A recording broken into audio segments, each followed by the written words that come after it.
Now I know that entrepreneurship's more like the airline industry, that there are very specific systems and processes that if you follow those, the planes will fly, and if you don't follow those, you might crash.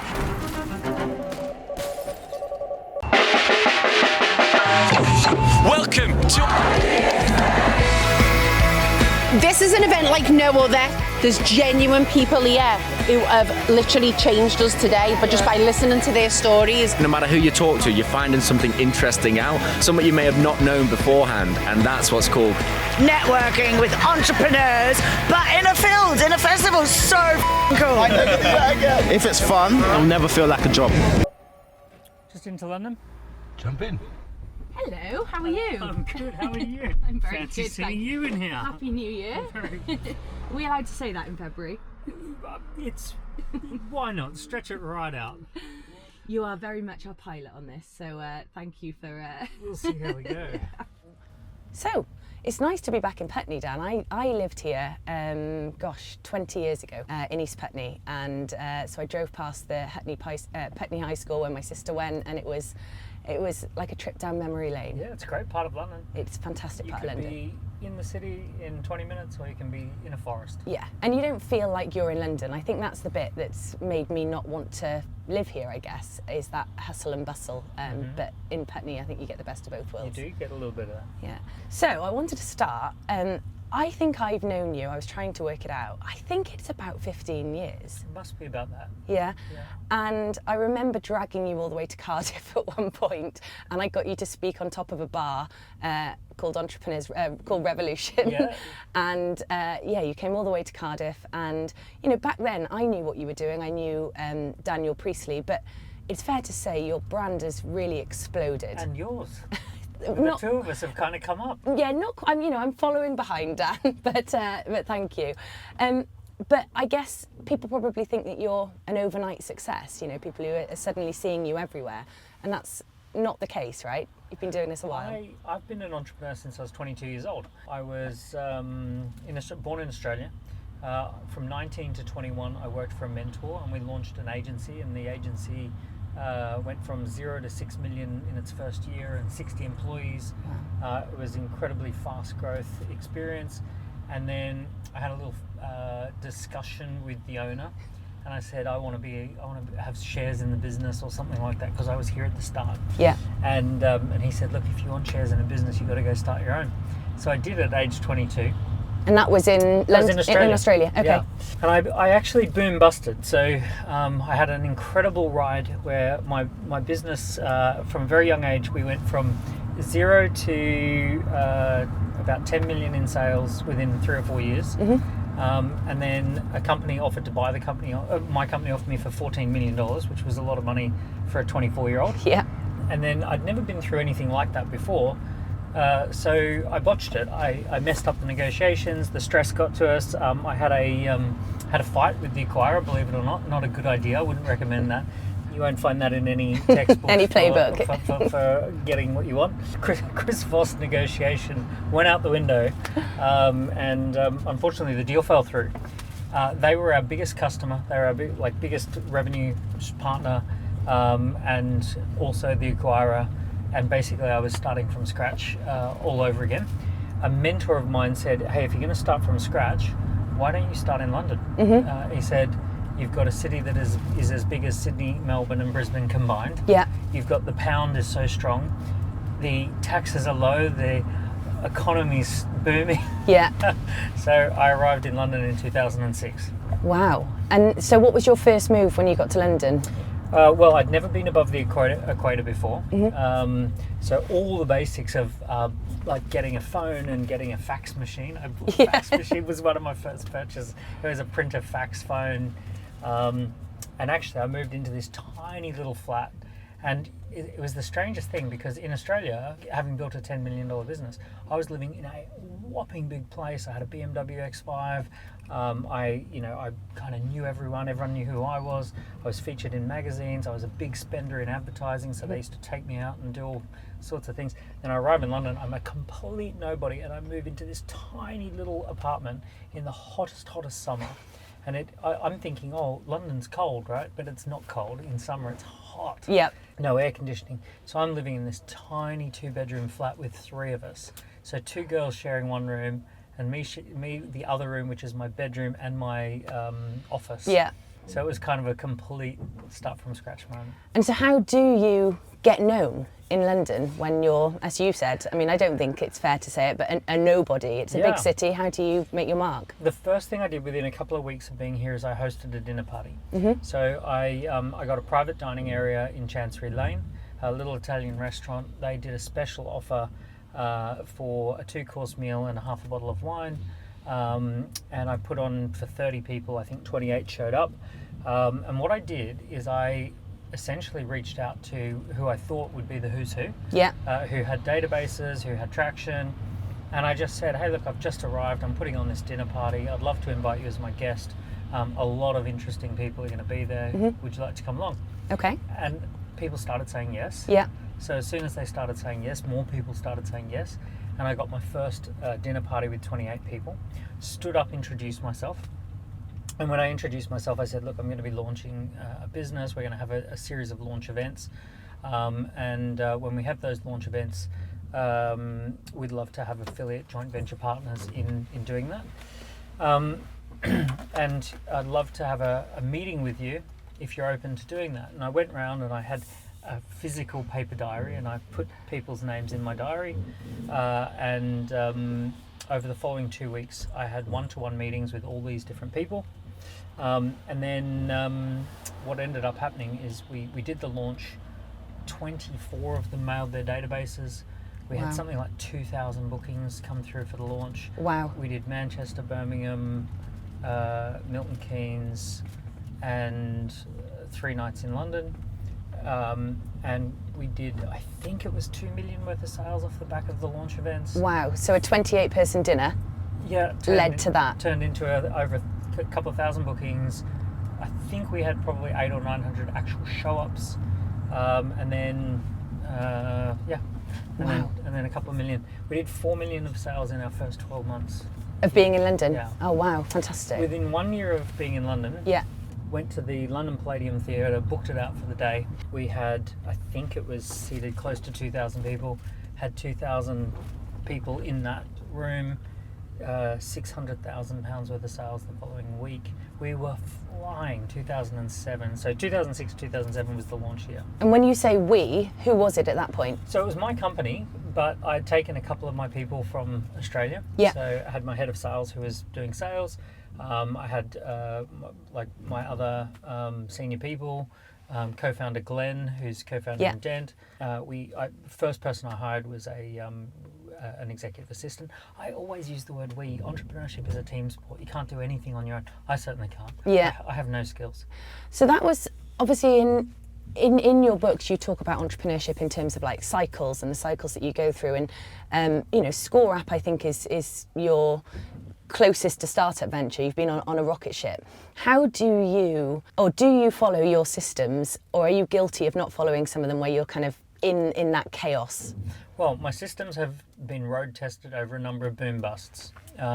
So I boom busted in Australia, then I boom busted in the UK. So we did millions in year 1 and year 2. If you remember, 2007 was pretty amazing high point, but we also had the beginning global financial crisis at the very end of the year. We basically ended up with the beginnings of the GFC. The following year, I had my 2 biggest contracts. We were representing a company that we were bringing from Singapore and a company bringing from Texas. Both pulled back to their home markets. I had nothing to sell. So I went from millions of revenue down to 400,000 of revenue, 90% drop of revenue. And it was just horrific.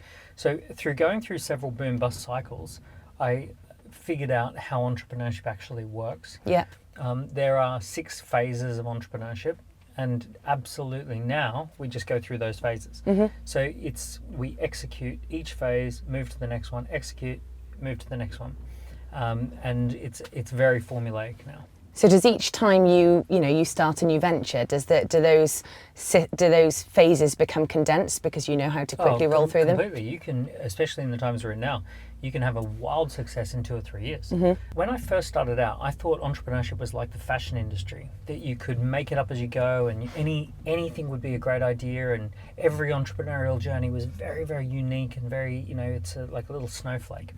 Now I know that entrepreneurship is more like the airline industry. Yeah. Which is that there are very specific systems and processes that if you follow those, the planes will fly, and if you don't follow those, you might crash. Yeah. Right? So it's a narrow path. If you imagine, like, you see those mountaintop footage with the goats running across the mountain, and it's like about that wide. Yes. That's entrepreneurship, right? If you know how to run that narrow path and stay on that narrow path, you can do incredibly well. And if you go and deviate too far off of what works, it's anyone's guess. Yeah, but you talk about deviating from the path, but I imagine that opportunities are thrown at you left, right and centre. So how do you ensure that you stay laser focused on what the purpose and the mission and the goal is? There's a great concept called asymmetric risk. So asymmetric risk is what entrepreneurs should live and die by, which is, entrepreneurship is very, very risky, but it's asymmetric risk. So, for example, when a business fails, if done correctly, it should fail fast and cheap. Yeah. So maybe you blow through a few thousand, maybe you blow through 10 or 20,000 if you're a more advanced business owner, but you shouldn't lose a lot of money or a lot of time. But the upside, if it succeeds, could be millions or tens of millions or even 100 million. So what we're trying to do with entrepreneurship is enter into fast, cheap experiments where we can lose a little bit quickly and learn. Or if we get it right, boom, we've got a big upside. Now, I recently broke my hand, right? And what I stupidly did is I didn't understand the asymmetric risk the opposite way. So standing on a skateboard at age 45 has absolutely no upside. There's nothing to be gained. You could look cool if you pulled it off. I'm already married and my wife did not think this was cool, right? So there was no upside. So extremely limited upside of perhaps looking cool for 1 second, and extremely high downside, right? I was very lucky to get away with just a broken arm. Could have been much worse. But that is asymmetric risk on the other way. It's like, what's the prize for the winner? There's no upside here, and there's the potential to break your arm on the downside. This is a dumb decision. Yeah. Entrepreneurship should be the opposite of that, which is if I fall off the skateboard, nothing happens. Yeah. Right? But if I get this right, all the way to the moon. And what are examples of how you have done that quick experimentation in any of your businesses? Last year, I had 2 new business ideas. And one was an idea about something we could do with AI to turn a business into a talking entity. All right, so we called it Entity, and it was the idea that all the data could feed into one place, and then you could talk to it like it's a human, and it would tell you all the things that you need to know about your business. That was one idea. The other idea was to use AI as a video scripting tool for viral short videos.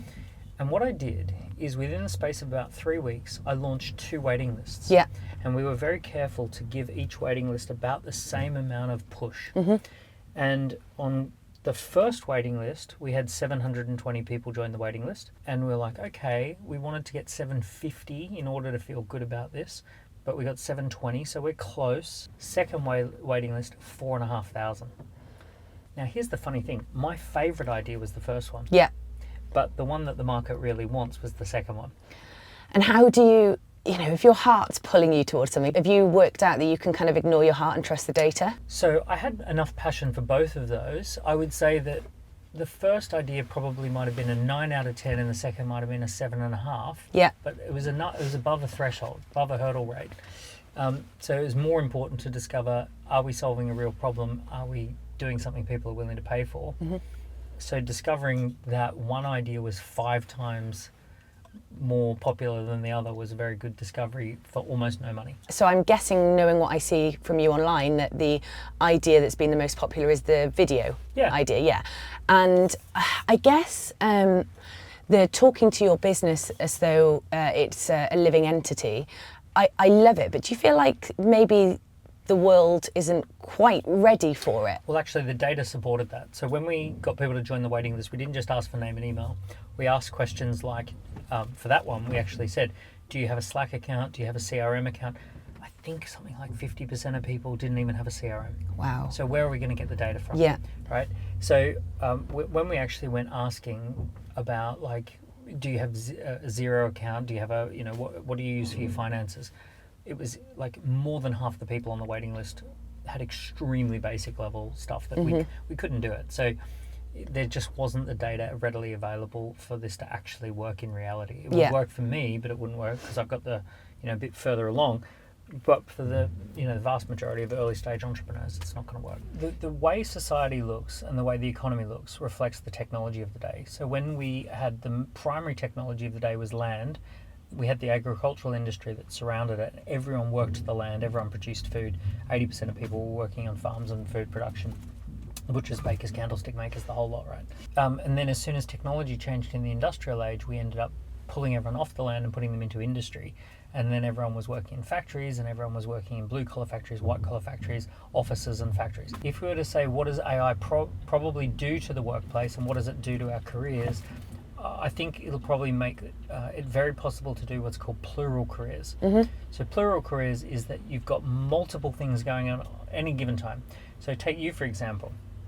You're running the Great British Entrepreneur Awards, Ideas Fest, a podcast.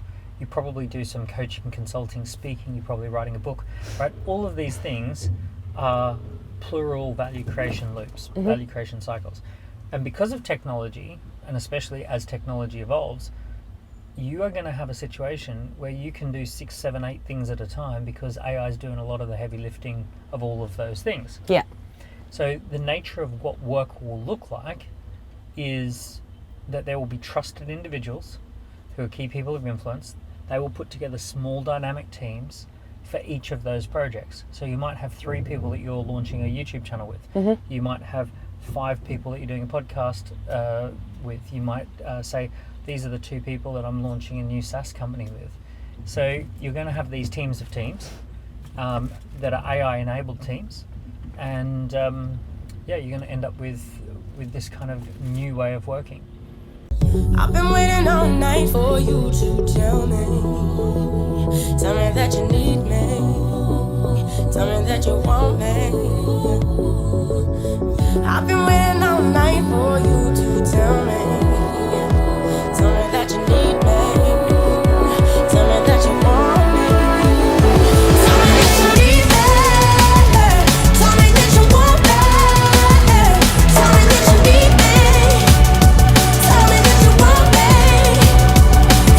you need me.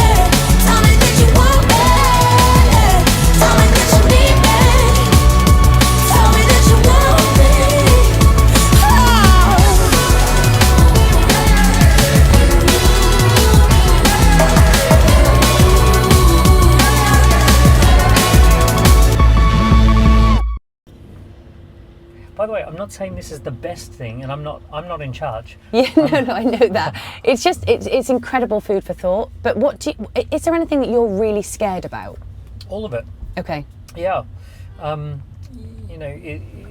because it's so unknown. Yeah. When you unleash this, no one asked us whether we wanted this technology. No one asked us whether we wanted to change the world in this way.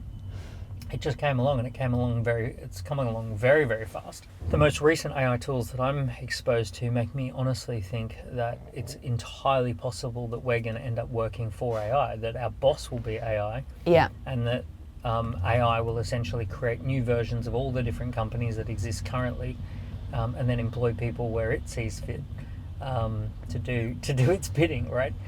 Like, I have a cat. My cat has a very, very good life, but it has no social mobility within the house. Yeah. It is always the cat. And the reason for that is because I am a super intelligence relative to the cat, right? So the cat has no idea about how Google Calendar works or mobile phones work or any of the things that run the house. Yeah. It just knows that the house is there and that all this magical stuff happens. Somehow the bowl fills itself up every day with food. In many regards, what we're heading towards is where most humans are like house cats. So when I first arrived in London, this building up here on the left is the funny building that I kind of moved into. That this one over here. Oh, fantastic! Yeah. And what brought you? I mean, obviously, having lived here before, I know that Putney is full of Australians. Yeah. So was it the natural place that you found? Well, you kind of latch onto a few tenuous Australian links. Yeah. So there was a girl that I used to dance with in Melbourne. I used to do Latin jive dancing, and she was one of the girls Oh, from wow. the Latin jive class, and that was where she was living. So I just moved into her. It was her and a friend. Yeah. And they were worried about rent, so they said, "Can you move into this room and we'll share this bedroom?" Fantastic, fantastic. So, up there. Well, now I know that you're a Latin jive dancer, and I think that you play the guitar. I think that I might be able to find I an. did. Well, that will heal. That will. That will heal. I might be able to find an additional role for you at Ideas Fest, which I do hope that you'll be coming back to in 26. Of course I'll be there in 2026. I'd be foolish not to ask you. Obviously, I'm in the industry of bringing people together face to face. If you were in my shoes, how would you be integrating AI into that experience? Well, for starters, every society that lacks social mobility has put a massive emphasis on events and festivals. Mm-hmm. So in the house cat scenario, well, for example, if you go to the very, very top of society, Mm-hmm. extreme wealth, it's all about events and festivals. And if you go to the bottom of society, where there's no hope of going up, it's weddings, birthdays, festivals, it's events and festivals. Yeah. Right? So one thing that is extremely robust is events and festivals, Mm-hmm. whether you're at the top or the bottom. Phew, that's good to hear. It's good to hear, right? So, so you can cater to startups and the wealthy. So you're going to be totally fine. Look, here's some of the things that will be interesting for you. AI is extremely good at, if you can collect the data on everybody who's going, it'll tell you who should be talking, who should Yeah. be meeting, and for how long and what they should talk about. Yeah. So that's totally doable. I think every business has to do two things. Has to do speed to market, speed to value. Mm-hmm. So speed to market is essentially telling your story and getting people interested in what you're doing. AI is great at speed to market. Speed to value is allowing customers to experience what it is that they had hoped for when they bought something from you. Yeah. So if we imagine that customers have a movie in their mind, every time they buy something, there's a movie. Mm-hmm. And there's this little movie, and the little movie is all about what they're hoping will happen. So for example, if someone bought a Ferrari, it's not because of the Ferrari, it's because of the movie in their mind, Yeah. right? Because if I said you can buy a Ferrari, but you must keep it locked in a shipping container and never drive it, suddenly you go, well, why would I want one? Mm-hmm. Because you can't live out the movie. So it's not that you own it, it's that there's a movie that you're attempting to achieve. The things that businesses need to do really well is identify how fast can we get a customer to achieve their movie, right? Yeah. And then the second one is how well can we tell that story that that's a possibility, that that's what we do. Yeah. So if we said, what is the movie that someone has when they come to Ideas Fest? Yeah. What would you say? Gosh, it's meeting their heroes. It's being around like-minded people who get it. It's obviously it's So you could say having a big idea, yeah. networking and meeting someone who's a game changer, and actually just having a chance to spend some time with their heroes who they've connected with online, Yeah. see them in the real world. So if you were to say just even those three things, it's like, all right, let's figure out how do we use AI to make sure all three of those things happen as quick as possible, Yeah, and that we communicate them well up front. and that everyone knows that's what happens. You get asked for advice all the time. You speak on stages, you've got books, and I'd love to come on to your newest book in a minute. But do you, as your audience has grown, I know that you're the most returning guest on Diary of a CEO, do you ever get imposter syndrome? Sometimes, because some of the people I get paired up with on stages, and I think I've achieved quite a lot, but some of the people that I get paired up with are like unbelievably next level, like unicorn founders and those sorts of things. They're in the billions. I don't think people realize the difference between 10 million and a billion. Like I think 1 million seconds is, I think, 3 days or something like that. 1 billion seconds is 32 years. So like people don't understand the difference between Those levels of millions and financial billions. success, yeah. Yeah, so sometimes I feel like what am I doing on this stage with this person? But we're living in a time where you can live and work from anywhere, have customers anywhere, deliver value anywhere, have your communication channels that go out everywhere. That creates a very unique situation where a very small group of people, 4 to 12 people, can create an unbelievable success where the world becomes their oyster. All right, so I want to showcase there's a playbook for doing this. You can do this. Even though you may have never done it before, it's totally possible that this could happen. Because of the tools that you've got at your disposal in 2026. The times we're living in. The tools you've got freely available, the gap in the market, literally everything is an opportunity. The whole world is now inefficient. So because the whole world is inefficient, everything is an entrepreneurial opportunity. Yeah. And obviously you didn't build your businesses, you're building businesses in these times now, but you didn't have all of those tools at your disposal. What would you say, if you talk about how your grandfather would have viewed business, what's the trade-off that you think that you've made to be successful? Is what have you given up or lost out on? Well, my grandfather had a lot of stability. So he understood that if he just did a good job and repeated what he was told to do, then he would be well looked after. And he was. So he worked for 40 years for one company, and he actually retired as a millionaire. He lost it all. Yeah. He lost the whole lot within a few years because he was good at managing a factory but not managing money. But basically, he worked for this one company. All he had to do is do what he was told. Right? Just follow the rules. Just don't deviate. If you think about someone who is a good part within a machine, what is a good screw or a good cog? It's something that doesn't break under pressure. It performs exactly as you want it every single time, and it does a particular function over and over and over again without deviation. So essentially, that's what school trains us to be. If you think about what is a great entrepreneur, it's someone who does deviate, right? So it is deviation by design. So what you're trying to do is not be a cog in the machine. You're trying to say, how does this machine run better? Yeah. What would be a better, faster, cheaper way of doing this? What would be a way of doing this that's more fun? And it's okay, so what makes you an entrepreneur is deviation from best practice. What makes you a good employee is non-deviation from best practice. Yeah. So what my grandfather had that I don't have is he had stability and certainty that he didn't have to think. Just do what you're told and you'll be fine. Yeah. Whereas I've got to think. I've got to think about how things might work or not work and all of that sort of stuff. So ultimately, that is why people are scared. But I'm trying to say in the book, there's a playbook for having way better life than my grandfather had. Yeah. Yeah.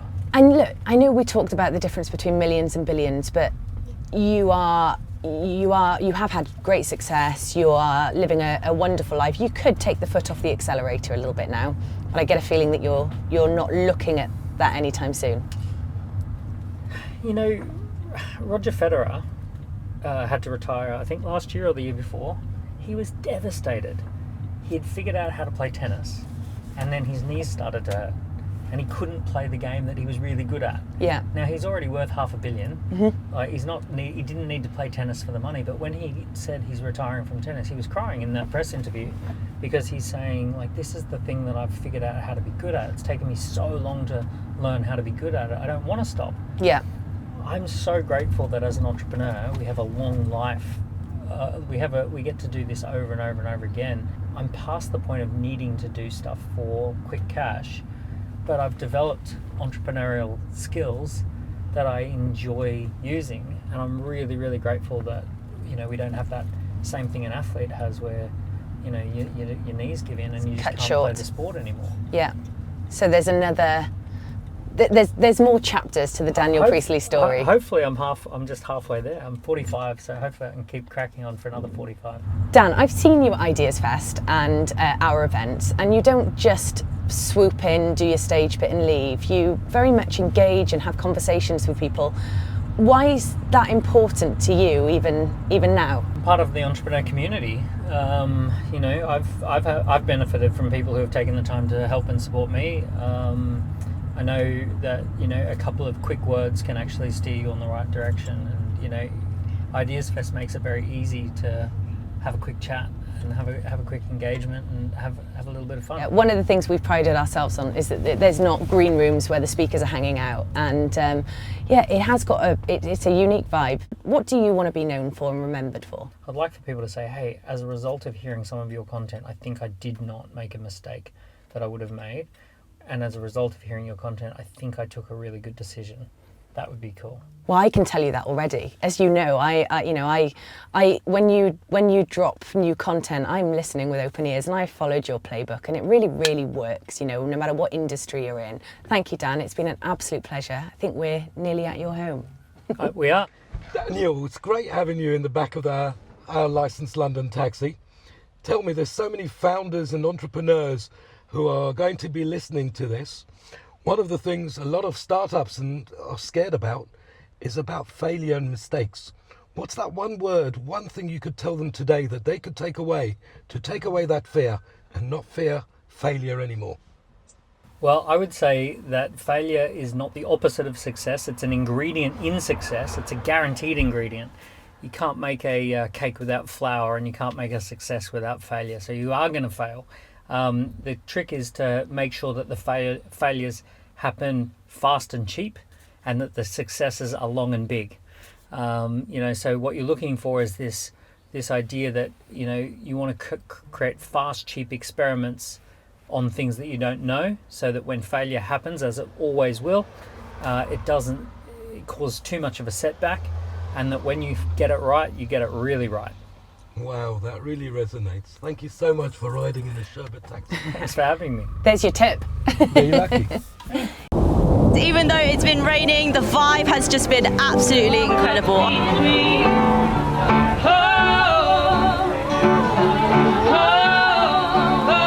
How's it been so far? It's been fantastic. The sun has just come out of the clouds. Absolutely buzzing, and it's that electricity that just fuels me. Like a bean. Oh my God. I think this is the first time for me. It feels like a real festival. We need a persistent reminder now that it's possible to have fun in this business. Businesses who are starting up and they've got ideas and they want to promote it, this is a place to be. It's going to take my business to the next levels. You know, you want to scale, you want to meet people. It just brings you motivation and a feast, a real feast. You can talk to the actual founders, the people that can make the decision. I flew back from New York, hanging out with Richard Branson to come here because this is important. I'm at an Ideas Fest. What could be better than that? Honey Thief, how are you? You okay? Are you enjoying Ideas Fest? Are you very warm?